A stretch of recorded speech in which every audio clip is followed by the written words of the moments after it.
Assalamualaikum warahmatullahi wabarakatuh. Bagaimana kabar anak bapak semuanya? Mudah-mudahan kita selalu dalam keadaan sehat dan tetap semangat dalam belajar. Nah, pada pembelajaran kita kali ini bapak akan menjelaskan tentang bagian tumbuhan dan fungsinya. Mari perhatikan dan simak penjelasan yang akan bapak berikan. Pernahkah kamu memperhatikan tumbuh-tumbuhan yang ada di sekitar rumahmu atau sekolahmu? Pasti pernah kan? Nah, tumbuhan memiliki bagian-bagian yaitu yang pertama bunga, daun, buah, batang, dan akar. Perhatikan gambar yang ada di layar. Oke, yang pertama, akar. Akar terdiri atas bulu akar dan tudung akar. Bulu akar berfungsi menyerap air dan mineral dari dalam tanah, sedangkan tudung akar berfungsi untuk melindungi akar pada saat menembus tanah. Ada dua jenis akar, yaitu akar serabut dan akar tunggang. Tahukah kalian akar serabut dan akar tunggang? Akar serabut adalah akar yang berukuran kecil-kecil yang tumbuh di pangkal batang. Contoh tanaman yang memiliki akar serabut yaitu rumput, padi, jagung, tebu, dan bambu. Dan masih ada tumbuhan lainnya. Sedangkan akar tunggang merupakan akar utama kelanjutan dari batang yang tumbuh lurus ke bawah. Sedangkan akar-akar yang lainnya merupakan cabang dari akar tunggang. Contoh tanaman yang memiliki akar tunggang yaitu mangga, jeruk, tomat, durian, dan tumbuhan lainnya. Akar serabut maupun akar tunggang ada yang digunakan sebagai tempat penyimpanan cadangan makanan loh. Contohnya ada ketela, wortel, ubi jalar, dan lain-lain. Jadi, fungsi akar adalah yang pertama, menunjang berdirinya tumbuhan.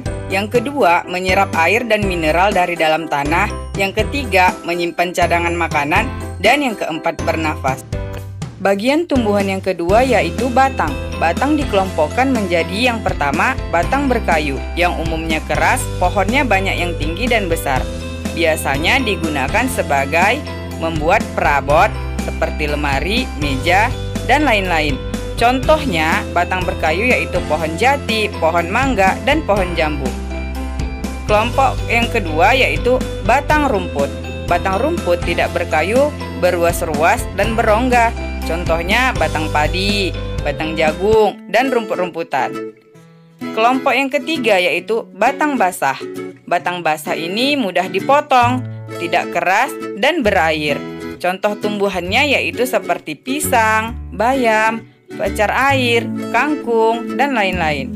Jadi, fungsi batang yaitu yang pertama, pengangkut air dan garam-garam mineral dari akar ke daun, ke buah, ke bunga.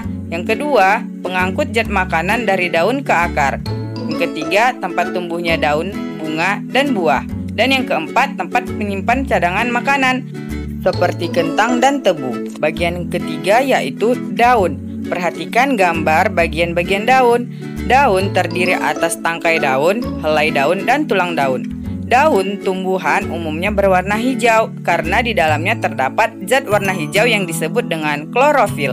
Zat warna hijau ini yang menyebabkan daun dapat mengabsorpsi energi cahaya dan menghasilkan gula dalam proses fotosintesis. Jadi, tumbuhan yang mengandung zat hijau daun dapat membuat makanannya sendiri. Yang keempat adalah bunga. Amatilah bagian-bagian bunga.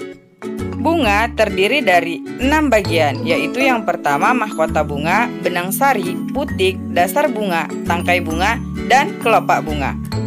Bunga memiliki warna yang beraneka ragam.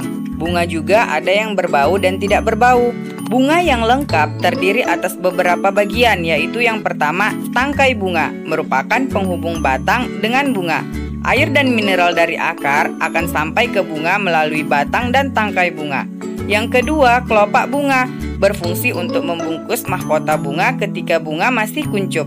Yang ketiga, mahkota bunga merupakan perhiasan bunga yang berwarna indah, berfungsi untuk menarik serangga. Sedangkan yang keempat, putik dan benang sari terletak pada mahkota bunga.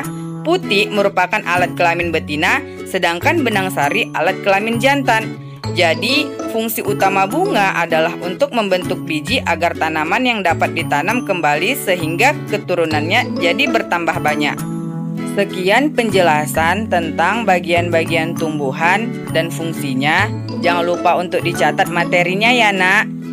Bapak ucapkan terima kasih. Wassalamualaikum warahmatullahi wabarakatuh.